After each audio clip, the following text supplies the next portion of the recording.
the first time in 5 years, the average sale price of a home in the GTA just dropped below $1 million.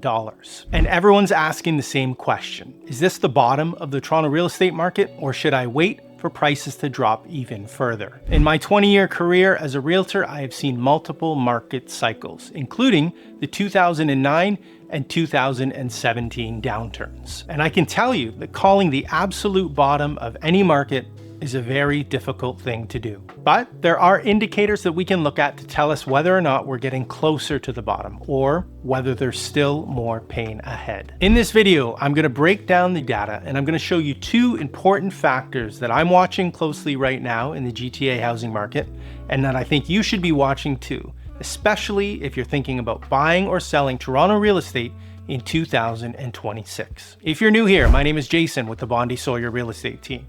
I've been a realtor since 2006, and I make educational videos like this one here to help buyers and sellers navigate the Toronto real estate market. If you want to book a call with me to discuss your real estate plans, you can do so using that first link down in the description. If you find this video valuable, please go ahead and hit the like button and subscribe to the channel so that you don't miss any of our videos in the future. Okay? Let's get into it. So let's start with what happened in January, because the numbers here are very interesting. The average home price in the GTA in January was just over $973,000. Now that's the first time we've been under $1 million since 2021. And I know some people are probably going to say, okay, $973,000, $1 million. It's not much of a difference between those two numbers. And you're right, there isn't, but psychologically, that $1 million mark is a big deal. It's a threshold, and when you cross it, it affects how buyers and sellers look at the market. For buyers, it might signal that affordability is improving. For sellers, it might cause a bit of anxiety. And for the media, well, it makes for one hell of a headline. Okay, so how did we get here? Well, in January, the average sale price was 6.5% lower than it was in January of 2025. And that marks 12 consecutive months now that we've had an annual decline. And over the past 4 years, since early 2022, we've seen the average GTA home price decline by 22%. For context, the average sale price was around $1,250,000 at the peak in 2022. And that number is now down to around $975,000. So that is a significant correction. But you could argue that what's even more striking than sale prices is what's happened with sales activity. January 2026 saw just 3,082 transactions across the entire GTA. Now that's down 19% from last year, and it's the lowest January we've seen since 2009 during the global financial crisis. Let me say that again, the lowest amount of sales in the month of January since 2009. To give you a bit more context on that, the 10-year average for January is around 4,600 sales.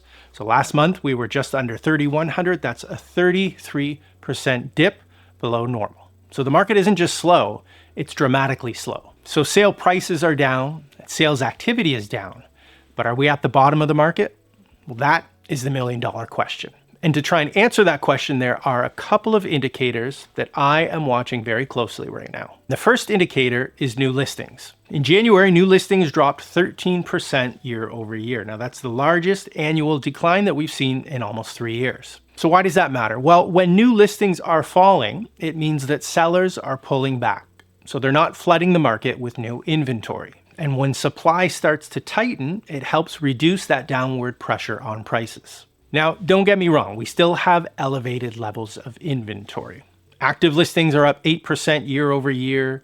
We're sitting at 5.8 months of inventory, which is almost 2.5 times higher than the 10-year average. But the rate of inventory growth in January was slower. And this is something that I'm going to be watching to see if it is a trend that continues as we move throughout the year. Because if the trend does continue, if the rate of inventory growth continues to slow down, and more importantly, if we start to see sales activity pick up, then that relationship between supply and demand will shift, and then we will eventually get to a point where we look back and we can see the bottom in the rearview mirror. The second indicator that I'm watching closely is first-time buyer activity. Now in January, 35% of all condos sold below $500,000.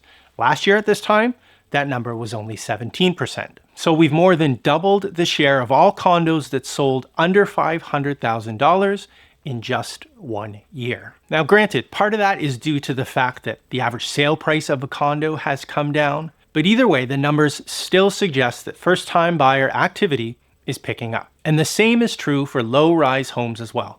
Last year, 30% of all low-rise sold for under $900,000. This year, that number jumped up to 42%. So why are these numbers important? Well, first-time buyers are the foundation of any housing market recovery. When they start buying, it creates a chain reaction, right? They buy entry-level properties, that frees up sellers to upgrade. Those upgraders buy larger properties, and the chain continues. If first-time buyers are sitting on the sidelines, the whole market is affected. Nobody can move up because nobody is buying at the bottom. But right now, it looks as though first-time buyers are coming back, which indicates that affordability has improved enough to motivate action. And so I'll be watching this as well to see if it becomes a trend as we move throughout the year. Because an increase in that first-time buyer activity is going to improve activity in the market overall. And then we will eventually get to that point where we look back and we see that the bottom is now behind us. All right, so what does all this mean if you're actually thinking about buying or selling Toronto real estate in 2026? Let's start with the buyers. Now, if you're waiting for the absolute bottom of the market in terms of prices, you're essentially playing a game that you cannot win. Because as I've already said, the thing about the bottom of the market is you can only recognize it in hindsight. And even when we're at the bottom, some people have the fear that there is still more room to go. So they sit on the sidelines and they don't jump back in until the prices start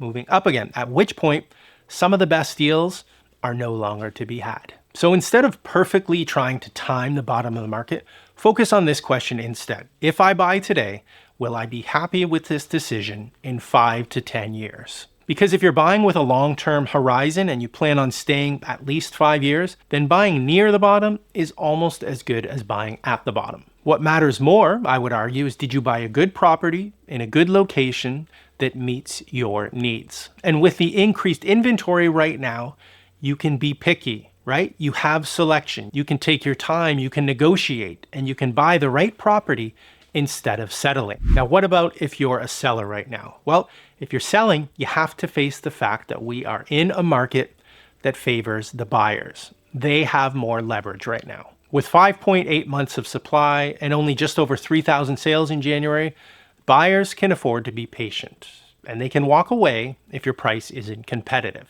And they will. So the number one thing that you can do right now as a seller is to price realistically from day one. Don't test the market right now just to see what happens, because every additional week that you sit on the market in this environment, it's going to make your property tougher to sell. For example, let's say that you're a seller who wants to list their condo at $750,000 because that's what your neighbor sold for last year. But more recent comparable units have been selling for $680,000 to $700,000. If you list competitively at $699,000, you might sell within that first couple of weeks and actually get your list price or very close to it. If you instead list at $750,000, there's a good chance you're still going to be on the market a couple of months later, and you're going to have to end up reducing that price down below $700,000 anyways, just to get it sold. And there's a good chance that you're ultimately going to sell for less than you would have if you would have priced it correctly from the beginning. So this market is rewarding sellers who are adapting to the current conditions. If you're looking to make a move in the Toronto real estate market in 2026 and you want to meet with an expert who can help you create an action plan for doing that, book a call with me using that first link down in the description. Over here next to me are a couple of other videos that you're going to want to take a look at. And over here is a link to subscribe to this channel. That's it for now, and we'll see you next time.